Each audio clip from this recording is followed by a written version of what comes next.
Job లేక ఇబ్బంది పడుతున్నారా? అయితే మెడికల్ కోడింగ్ మీకు మంచి ఆప్షన్. వెంటనే కాల్ చేసి కోర్సులో జాయిన్ అవ్వండి.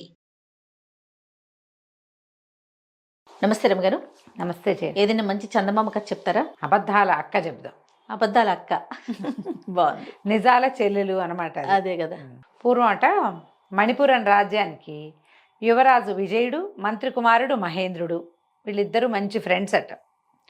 అయితే వీళ్ళు ఏం చేశారు, ఒకరోజు వేటకు వచ్చారు. కుర్రాళ్ళు కాబట్టి మామూలు రాజుగారి వేటకు వస్తే ఏమంతో గుంపుతో బయలుదేరుతారు, పెద్ద సమూహం ఉంటారు కదా. ఇక ఈ మంది మార్బలాలు ఏం లేవు, వాళ్ళిద్దరే బయలుదేరారు, ఒకళ్ళకొకళ్ళు తోడు. అయితే ఈ వేట తమకంలో పడి వాళ్ళు చీకటి పడింది, తర్వాత ఏమో దారి తప్పిపోయారు, చూసుకోలేదు. ఇక తిరగ్గా నీళ్ళు ఎక్కడుంటాయి, నీటి ఇవక ఎక్కడుంది, వీటి వేటగాళ్ళు వెనకాల వస్తే ఒక్కొక్కడు చూస్తాడు, అక్కడ నీళ్లున్నాయి ఇక్కడ నీళ్లున్నాయి అని చెట్టెక్కి. వీళ్ళు ఉన్నదే లింగులు ఇటుకు ఇద్దరు. దాహం వేసేస్తోంది, ఆ నీళ్ళకి ప్రయత్నం ఎట్టా చేయాలో తెలియలే. ఇద్దరు కలిసే వెతుక్కుందాం, మళ్ళీ దారి తప్పితే ఇంటికి వెళ్ళలేమని ఇద్దరు కలిసి తిరగటం మొదలెట్టారు. అడవిని బడి తిరిగితే వాళ్ళకి ఒక పాడుపడిన దేవాలయం కనపడింది. పాతగా ఉంది, ఎవ్వరు లేరు అక్కడ. దగ్గరికి వెళ్తే వీళ్ళకి లోపల మనుషులున్న సందడి వినపడుతుంది. ఎవరో మనుషులు మాట్లాడుతున్నట్టు, గజ్జలు గాజులు వాటి గలగల. తలుపు కొట్టారు. తలుపు కొడితే తలుపు తీశారు ఎవరో. తీరా చూస్తే ఓ ఇద్దరు అమ్మాయిలు ఉన్నారు అక్కడ, చక్కగా అందంగా చిలకల్లా ఉన్నారు, వయసులో ఉన్న అమ్మాయిలు. పాత మాసిపోయిన బట్టలు వేసుకుని ఉన్నారు. ఆశ్చర్యపోయారు. ఎవరు ఏమిటి అని కనుక్కుంటే వీళ్ళు చెప్పారు, నేను రాజకుమారుని విజయుడిని, ఇతను మా మంత్రి గారు అబ్బాయి మహేంద్రుడు. అడవిలో దారి తెప్పాం, అసలు మంచినీళ్ళు కావాలి అని అడిగేసరికల్లా సరే అమ్మాయిలు ఇద్దరు లోపలికి వెళ్ళారు. పెద్ద పెద్ద జడలు వాళ్ళు చక్కగా ఉన్నారు. లోపలికి వెళ్ళి కాసిన అడవి పళ్ళు ఏవో పట్టుకొచ్చారు, తేనె తెచ్చారు కొద్దిగా ఒక కప్పుతోటి, తర్వాత 2 చెంబులు మంచినీళ్ళు పట్టుకొచ్చారు, మట్టి పెడతలతోటి తెచ్చారు. వీళ్ళిద్దరూ మంచినీళ్ళు తాగి ఆ 2 పళ్ళు నోట్లో వేసుకుని తేనె కాస్త పుచ్చుకునేసరికి ఓపిక వచ్చింది. మధ్యాహ్నం నుంచి ఎండను బట్టి తిరుగుతున్నారు కదా. అయితే ఈ రాజకుమారుడు అడిగాడు, ఎవరు మీరు, ఇంత నిర్జనమైన అడవిలో ఎట్లా ఉన్నారు ఏమిటి అంటే, ఈ అక్క చెప్పింది, మేము రాజకుమార్తెలమేనండి. మరి ఒక రాక్షసి, ఒక ఆవిడ ఒక రాక్షసుడి కోసం పెళ్లి సంబంధాల కోసం వచ్చి మమ్మల్ని ఇద్దరిని ఎత్తుకుపోయింది, తీసుకొచ్చేసింది. మా నాన్న ఎంత బతిమలాడిన ఆవిడ వదలలేదు. మేమేమో తప్పించుకుని ఇందులోకి చేరిపోయాం, ఈ గుళ్ళోకి. గుడి కాబట్టి రాక్షసి రాదు. ఇంకా ఈ దారి ఎలా వెళ్ళాలో తెలీదు. మా నాన్నకి చచ్చే భయం రాక్షసి అంటే. ఆయన మా కోసం ఏ ప్రయత్నం చేయాలి, ఆయన ఊళ్ళో ఉండిపోయాడు.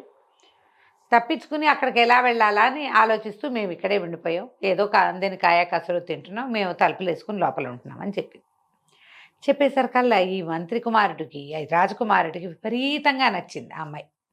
ఆ మాట్లాడే పెద్ద పిల్లేమో కుసుమావతి పేరు, అక్కయ్య. పక్కన నిశ్శబ్దంగా వస్తువులు మాత్రమే అందిస్తూ బొమ్మలా నుంచున్నదేమో కమలాక్షి చెల్లెలు. బాగా ఆలోచించుకుని మంత్రి కుమారుడిని పక్కకి తీసుకెళ్ళాడు. ఏమో వీళ్ళు ఏదో రాజకుమార్తెలు అని చెప్తున్నారు, ఈ పిల్ల నాకు మహా నచ్చింది సుమి, తీసుకుపోయి పెళ్లి చేసుకుంటే ఎలా ఉంటుంది అని అడిగాడు.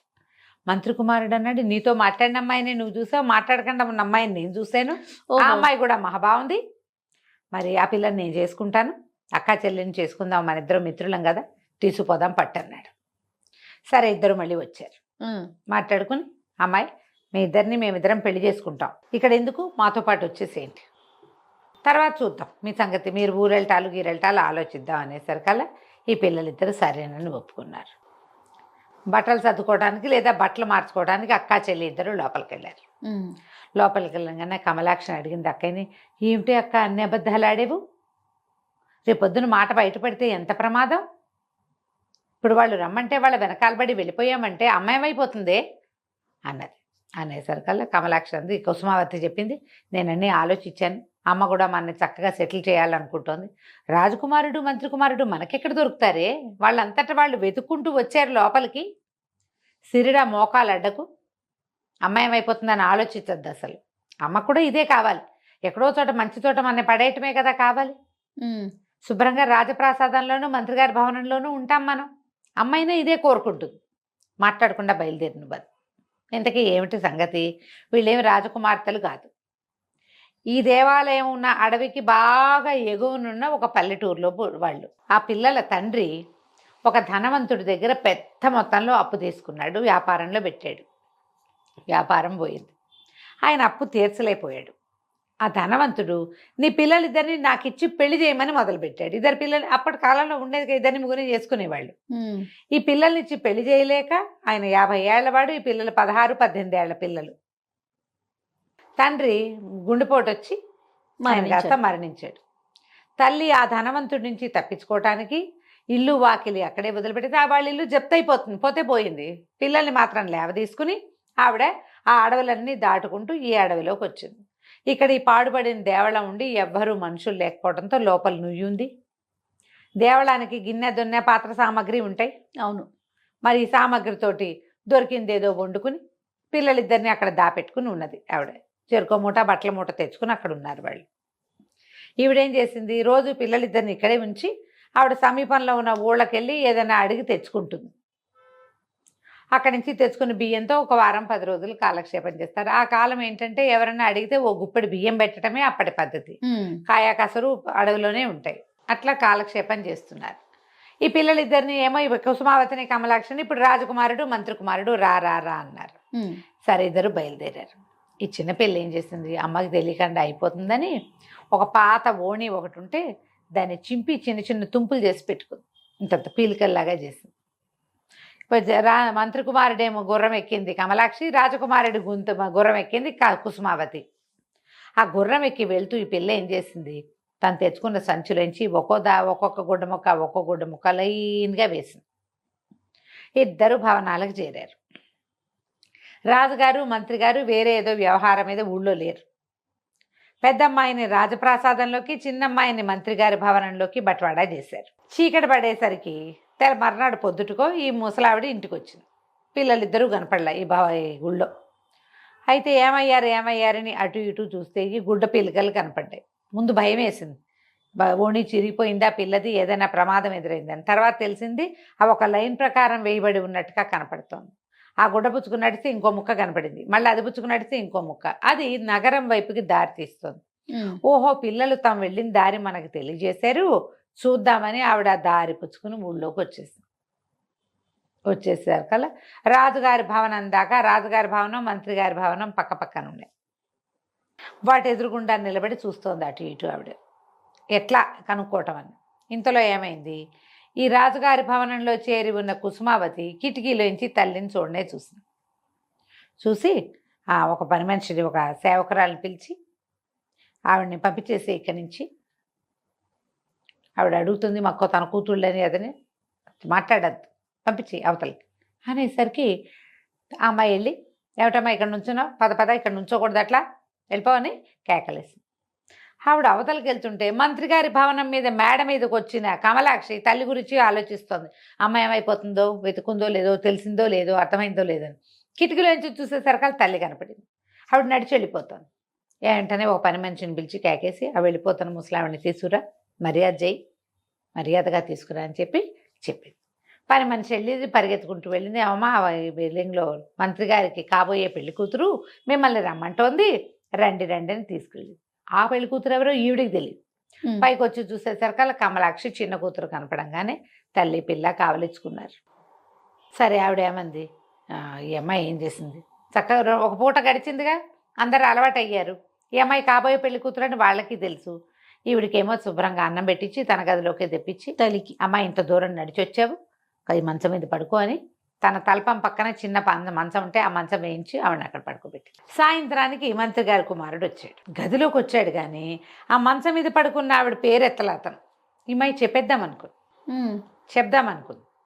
తల్లికి చెప్పింది. అక్క ఏమో ఇట్లా అంటోందమ్మా అంటే తల్లి అంది, వద్దమ్మా ఏమీ చెప్పద్దు, ఎలా జరుగుతుందో అట్లా జరగని. ఈ ఇద్దరు పిల్లలు మీ ఇద్దరిని వాళ్ళిద్దరు పెళ్లి చేసుకుంటే హాయిగా ఉండండి మీరైనా, నాదేముంది, నేను గుళ్ళోనే ఉంటా, ఏదో తెచ్చుకుని కాయకాసులు తింటాను, నేను ఉన్న నాళ్ళు ఉంటా, నాకంటే మీరు ఇంపార్టెంటు, నాకు ఏదైనా రేపొద్దున అయ్యిందనుకో మీకు దారి లేకుండా అయిపోతే అద్భుతమైన దారి దొరికింది, అక్క చెప్పిందే కరెక్ట్, అబద్ధాలు చెప్పినా కూడా పచ్చబద్ధమే చెప్పింది, అయినా సరే అంటే సరే. ఆవిడేం చేసింది, పడుకుని నిద్రపోయింది. మంత్రి కుమారుడు వచ్చాడు, చూశాడు కానీ మాట్లాడలా, కామ్గా ఉండిపోయాడు. ఏమైంది, ఇప్పుడు ఇక్కడ రాజుగారు మంత్రి గారు లేరు, 4 రోజుల్లో వస్తారు. ఈ తల్లి ఇక్కడే ఉంది. ఇవి చెల్లెలు అడిగింది అక్కనే, అమ్మ కూడా వచ్చింది ఏం చేద్దాము అంటే, అమ్మని పంపించేసి మనం పెళ్లి చేసేసుకుందాం అని చెప్పేసింది అక్క. బాధగానే ఉంది, కానీ ఏం చేస్తాం, చెల్లెలు అంత తేలిగ్గా బాధపట్టాలి అక్క, కొంచెం లోపల బాధపడతాం, పైకి తెమకట్లేదనమాట. ఇంతలో రాజుగారు మంత్రి గారు వచ్చారు. ఇప్పుడు ఇంకో కొత్త ఇష్యూ వచ్చింది. రాజుగారు ఏమంటాడు, వీళ్ళు రాజకుమార్తెలు అని చెప్పావు కదా, ఏ రాజకుమార్తెలో చెప్పమంటారు. ఆ అమ్మాయి ముందు ఏ రాజ్యం అని వీళ్ళు అడిగితే ఏం చెప్పింది, ఆ కుసుమావతి అబద్ధాలు చెప్పిన పెద్దమ్మాయి. ఎందుకండి ఆ రాజ్యం పేరు చెప్పినా, మా నాన్న పేరు చెప్పినా మాకు పరువు తక్కువ, మీకు పరువు తక్కువ, మా నాన్న పరువు పోతుంది నేను చెప్పనంటు. అది లేదుగా.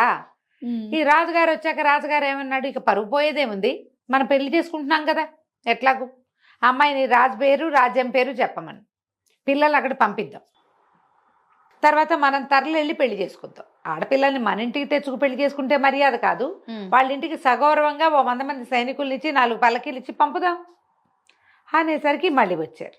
మంత్రి రాజుగారు అబ్బాయి వచ్చి, మీ ఊరేమిటి, మీ నాన్నగారి పేరేమిటి, మా నాన్నగారు ఒప్పుకోవట్లేదు చెప్పాలన్నాడు. ఏమై బాగా ఆలోచించి, మా ఊరేమో మందారపురం, మా నాన్నగారి పేరు మనవాళ్ళుడు అని చెప్పేసింది. ఏదో పేరు చెప్పేసింది,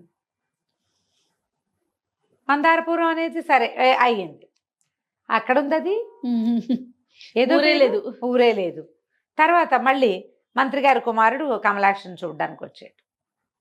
వస్తే చెప్పాడు, మిమ్మల్ని అక్కడికి పంపిద్దాం అనుకుంటున్నాం, మీ ఊరు మరి మీ రాజ్యం ఏ వైపు ఉందో చెప్తావా అన్నాడు. అనగానే ఆ పిల్ల గబుక్కును గలవల ఏడిచేసింది.